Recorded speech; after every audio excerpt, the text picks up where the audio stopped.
देखिए, हम तो नीतीश जी से आग्रह करेंगे कि उनका घर है महागठबंधन। सबसे अच्छे और प्रिय भाई नीतीश जी, अपने घर वापसी करिए, आइए। एग्जिट पोल कब सही हुआ? मेरा एग्जिट है, इन लोग का एग्जिट है। तो फिर आप बाप बाप तभी कह रहे वोट बढ़ गया, वोट बढ़ गया, वोट बढ़ गया। अरे यार, वोट कहाँ बढ़ा?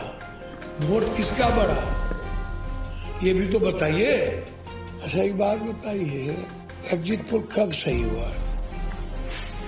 आप हमें बताइए, अगले बार क्या था? और 9 सीट कैसे हराए गए? 3 वोट से, 33 वोट से, कैसे? और हम तो, आप एग्जिट पोल की बात कर रहे हैं, हम एग्जैक्ट पोल की बात कर रहे हैं। मेरा एग्जैक्ट है, इन लोग का एग्जिट है। दूसरी तरफ वोटिंग कास्ट हो रही है, वोटिंग अभी ईवीएम में पड़ रहा है। 8 बजे तक पड़ेंगे कि 9 बजे तक? ठीक 5 बजते ही 5:30 बजे आप एग्जिट पोल को लाके रख देते हैं और गुना भाग ये तय करते हैं कि 65% महिलाओं ने इनको दे दिया, जब अभी तक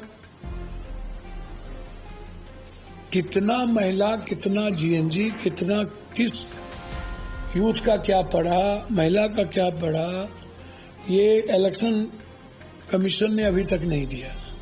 परसेंटेज क्या अगली बार पढ़ी, वो भी नहीं दिया। 69 लाख वोटर्स के एसआईआर कटने के बाद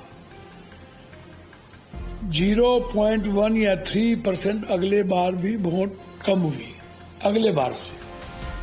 तो फिर आप बाप बाप तभी कह रहे वोट बढ़ गया, वोट बढ़ गया, वोट बढ़ गया। अरे यार, वोट कहाँ बढ़ा?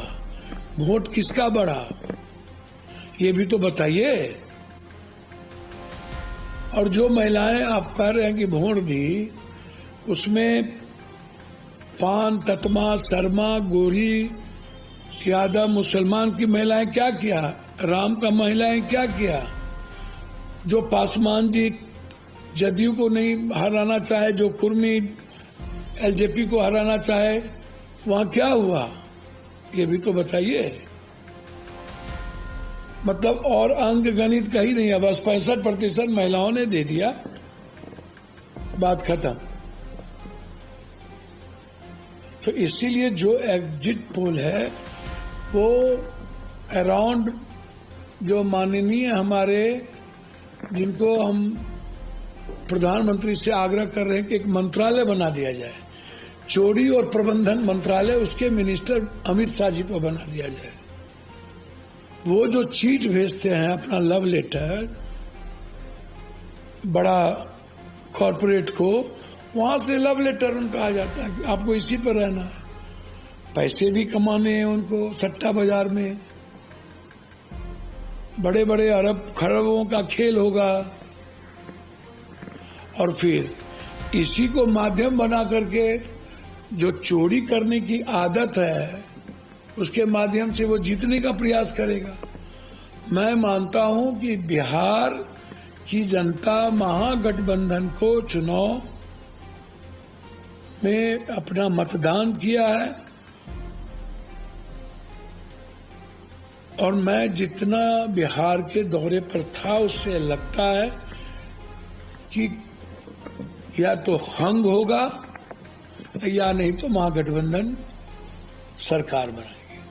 आपके मुताबिक आपने बोला कि एग्जैक्ट पोल, क्या लगता है जब आपका महागठबंधन में कितना है? मैंने आपको कहा कि हमें तो ये लग रहा है कि कहीं न कहीं हंग की संभावना मुझे दिखती है ज्यादा। मैं झूठ नहीं बोलता, यानी हंग नहीं हुआ तो महागठबंधन कंफर्ट, मैं कहूं ना कहूं, लेकिन सरकार बनाने की ओर महागठबंधन है, मैं झूठ नहीं कहता। लेकिन अगर एनडीए की सरकार आती तो क्या लगता है कि नीतीश जी फिर से? देखिए, हम तो नीतीश जी से आग्रह करेंगे कि उनका घर है महागठबंधन, और कब खंजर भोंक देंगे नीतीश कुमार जी को बीजेपी, और 8 महीने के बाद बीजेपी कब इनकी पार्टी को विभीषण लोग तोड़ देंगे कहना मुश्किल है। मैं चाहूंगा कि हमारे सबसे अच्छे और प्रिय भाई नीतीश जी, आप अपने घर वापसी करिए, आइए, आपका पूरा सम्मान है। आप अच्छे तरीके से बिहार को चलाइए, पूरा सहयोग रहेगा। आप नीतीश जी के साथ महागठबंधन में चलाते हैं, नीतीश जी को बुलाकर सरकार में? हम तो चाहेंगे कि नीतीश जी को जितना अपमानित बीजेपी करती है और साजिश करती है, यहाँ साजिश नहीं होगी। राहुल गांधी के रहते नीतीश जी के साथ साजिश भी नहीं होगी और उन्हें अपमानित भी कभी नहीं किया जाएगा। तो फिर महागठबंधन में सीएम कौन बनेगा? इधर तेजस्वी यादव बोल रहे थे हम सीएम बनेंगे। देखिए, वो तो बात की चीज है। मैं समझता हूं कि हर परिस्थिति में हम अपने भाई को चाहेंगे कि वो महागठबंधन में आए। प्रभातखबर.com, विश्वास वही, रफ्तार नहीं।